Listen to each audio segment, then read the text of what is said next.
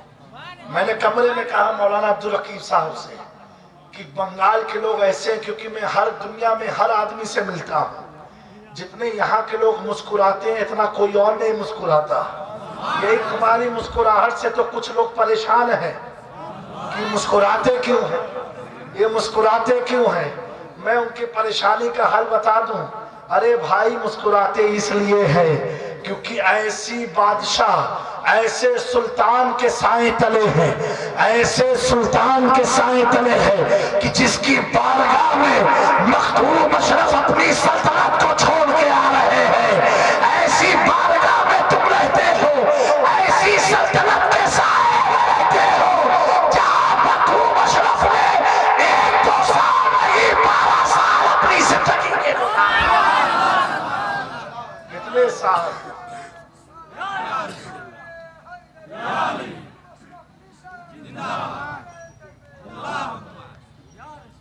دوستو، اللہ تبارک و تعالیٰ اس علاقے کو خوش رکھے، آباد رکھے۔ تو میں نے مولانا عبدالرقیب سے کہا کہ بنگال کے لوگ مسکراتے بہت ہیں، اور مسکرانا کیا ہے معلوم ہے؟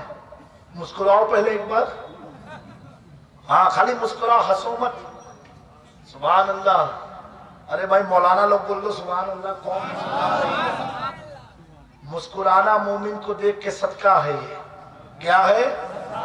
دیکھو بیٹھے بیٹھے تمہیں صدقے کا ثواب مل گیا۔ اب کل یہ نہ ہو علاقے میں جس لڑکی کو دیکھو مسکراؤ صدقہ دے رہا ہے، نہ تو معلوم پڑے گا یہ مولانا لوگ کہیں حضرت کیا بتا کے چلے گئے ہیں۔ میرے دوستو، اپنے سماج کی حفاظت کرو، اپنے آپ کی حفاظت کرو، اور حضور کی محبت میں اتنا ڈوب جاؤ، ایسے عاشق بن جاؤ کہ جو جو نبی کا فرمان ہے اس کو پورا کرنے کی کوشش کرو، اسے پورا کرنے کی کوشش کرو۔ تم نبی کی آنکھوں کو ٹھنڈک پہنچاؤ گے، ایک دن آئے گا تو سوتا رہے گا اور خدا کے فضل سے نبی تیری آنکھوں میں اپنا جلوہ دکھائیں گے۔ تڑپ ہے نا حضور کو دیکھنے کی؟ ارے بولو بھائی، ارے ایسی تڑپ جس کو دیکھنے کی موسیٰ کو تڑپ، جس کے لیے عیسیٰ مسیح تڑپتے ہوں، تو بتاؤ وہ مصطفیٰ کا حسن کیسا ہوگا، وہ آقا کا جلوہ کیسا ہوگا۔ جبکہ آقا خود فرماتے ہیں کہ اللہ نے میرے حسن کو 70,000 پردوں میں رکھا ہے۔ کتنے؟ 70,000 پردوں کے بعد جب مصطفیٰ کا حسن ایسا ہے تو بریلی کے امام اہل سنت کہہ اٹھے، یا رسول اللہ جب تجھ سے باتیں ہیں سب پانے والے، میرا دل بھی چمکا دے۔ بتاؤ 70,000 پردوں کے بعد جب اتنی نورانیت ہے، بولو بھائی اتنی نورانیت ہے۔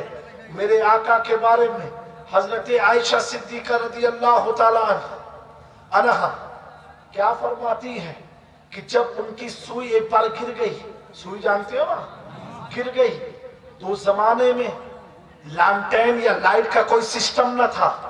اب میرے پیارو، حضرت آمنہ چراغ نہیں ڈھونڈ رہی ہیں بلکہ خیال کر رہی ہیں آقا جیسے کمرے میں آئیں گے تو ان کے چہرے کی چمک سے میری غائب ہوئی سوئی مل جائے گی۔ ارے دوستو، جب آقا پیدا ہوئے حضرت دائی حلیمہ اپنے گھر لے کر کے گئی، اس وقت دائی حلیمہ